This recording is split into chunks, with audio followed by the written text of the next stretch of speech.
बिहार के वैशाली में रियाज अहमद की गुंडागर्दी की तस्वीरों से जो बड़े सवाल खड़े हो रहे हैं उसमें एनआईए पर भी सवाल खड़े हो रहे हैं। लेकिन गौर करने वाली बात यह कि आखिर रियाज को पकड़ने में एनआईए अब तक नाकाम कैसे है। तो आपको यह जानकर हैरानी होगी कि एनआईए के साथ दरअसल बिहार के वैशाली जिले की पुलिस ही असहयोग कर रही है। रियाज अहमद के पड़ोसियों का यह कहना है कि फुलवारी शरीफ कांड के बाद रियाज लगातार अपने घर में मौजूद है, लेकिन छापेमारी से पहले पुलिस के लोग ही उसे जानकारी देते हैं। जरा सुनिए रियाज के पड़ोसी क्या कुछ कह रहे हैं।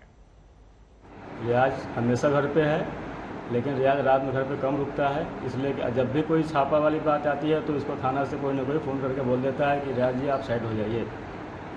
तो रियाज करता क्या है उसके बारे में लोग? रियाज तो सर फिलहाल में एसडीपीआई से जुड़ा हुआ है, शुरू से जुड़ा हुआ है। लोग बताते हैं कि आतंकी संगठन चलाता है, लोग को प्रशिक्षण देता है। हाँ तो सर प्रशिक्षण वाला तो हम लोग सुने थे, इसी आप जब छापा पर तो मालूम पड़ा था कि इतनी बड़ी बात है, तो हम लोग को तो पता था कि एसडीपीआई जुड़ा हुआ है, तंजीम का काम कर रहा है, लेकिन तंजीम काम नहीं कर रहा है सर। जब सुने तो समझ में आया कि बहुत गलत काम कर रहा है। रियाज बराबर घर पे मौजूद है, जब भी कोई बात होती है प्रशासन यहाँ से फ़ोन उसको कर देती है, उसी कोई स्टाफ कोई ना कोई उसको बोल देता है कि रियाज जी आप घर से हट जाइए। रियाज फिर करता क्या है? रियाज क्या है? रियाज कुछ नहीं है, वो एसडीपीआई का अभी छापा जो पड़ा है लगभग 3 महीना पहले, आप लोग को सुनवे किए होंगे, देखवे किए होंगे टीवी पर, बस यही करता है और है उसके पास क्या कुछ नहीं है। तो लोग उसके बारे में बताते हैं कि संगठन वगैरह चलाता है? नहीं, संगठन तो चलाता है एसडीपीआई वाला, वो तो चलाता है, वो बहुत चला रहा है, आज से नहीं चला रहा है। लोग बोलते हैं ट्रेनिंग वगैरह देता है वो लोग। हाँ ट्रेनिंग देता था। बिहार के वैशाली से जिस रियाज अहमद सीसीटीवी तस्वीरों में नजर आ रहा है उसके सरेआम गुंडागर्दी करते दिखना कोई मामूली बात नहीं है, क्योंकि ये वही रियाज है जिसे एनआईए ने Phulwari Sharif terror module case में आरोपी बनाया था। ये मॉड्यूल क्या था, क्यों बिहार के इस टेरर मॉड्यूल ने एनआईए को पटना से केरल और कर्नाटक और खाड़ी के देशों तक जांच के लिए दौड़ना पड़ा था, हम आपको इस रिपोर्ट के जरिए दिखाते हैं।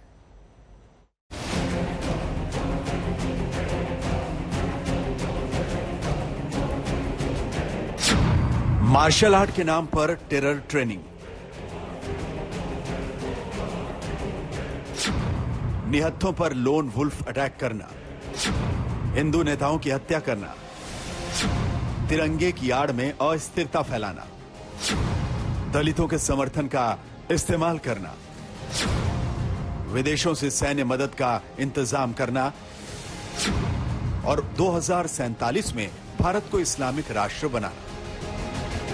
पटना के फुलवारी शरीफ इलाके में एक 2 मंजिला मकान पर जब बिहार पुलिस ने छापेमारी की तो वहां से डराने वाले दस्तावेज मिले। इस इमारत में मार्शल आर्ट के नाम पर गरीब मुस्लिम नौजवानों को आतंकवाद की ट्रेनिंग दी जा रही थी। निहत्थे पर हमले करके हत्या करने के दांव सिखाए जा रहे थे। उनके मन में भारत के खिलाफ आक्रोश भरा जा रहा था। तफ्तीश शुरू हुई तो आरोप लगा कि इस्लामिक स्टेट जैसे खतरनाक आतंकवादी संगठनों के मंसूबों पर चल रहे पॉपुलर फ्रंट ऑफ इंडिया ने भारत को इस्लामिक राष्ट्र बनाने के लिए रोड मैप तैयार किया था। पिछले साल 12 जुलाई को जब पटना पुलिस ने इस मामले की जांच शुरू की तो इसमें 26 संदिग्धों के खिलाफ केस दर्ज किया था। भारत के खिलाफ आतंकी साजिश की गंभीरता को देखते हुए जांच एनआईए के हवाले की गई और जब छापेमारियों का सिलसिला शुरू हुआ तो पीएफआई की फंडिंग को लेकर कई राज सामने आए। एनआईए ने केरल के कासरगोड और कर्नाटक के दक्षिण कन्नड़ से 5 हवाला कारोबारियों को गिरफ्तार किया तो पता चला कि इस मॉड्यूल की जड़ें संयुक्त अरब अमीरात से जुड़ी हुई हैं। गिरफ्तार 5 आरोपियों से पूछताछ में पता चला कि हवाला के जरिए मिलने वाले फंड को ये लोग पीएफआई के नेताओं और काडरों तक पहुंचाते थे। 8 जगहों पर छापेमारी में जांच एजेंसी को डिजिटल सबूत और करोड़ों रुपए के लेन देन के विवरण मिले। पता चला कि केरल और कर्नाटक के इस मॉड्यूल को फुलवारी शरीफ और मोतिहारी में पीएफआई काडर्स को फंड मुहैया कराने की जिम्मेदारी दी गई थी।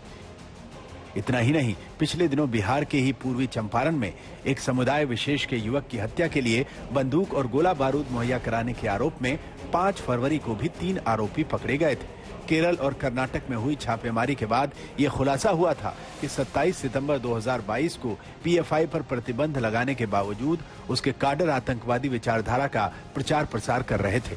काडरों के लिए हथियार और गोला बारूद का इंतजाम कर रहे थे। काडरों को अबू धाबी और दुबई समेत दूसरे देशों से मिल रही फंडिंग हवाला के जरिए मुहैया करा रहे थे। इन तमाम आरोपों में गिरफ्तार किए गए आरोपियों से एनआईए ने कई राज उगलवाए थे। लेकिन जिस तरह बिहार के वैशाली में रियाज अहमद जैसे आरोपी का वीडियो सामने आया, उससे जाहिर होता है कि प्रतिबंध के बावजूद न तो पीएफआई की राष्ट्र विरोधी हरकतें थमी है और न पीएफआई के कैडर्स की आपराधिक गतिविधियों में कोई कमी आई है।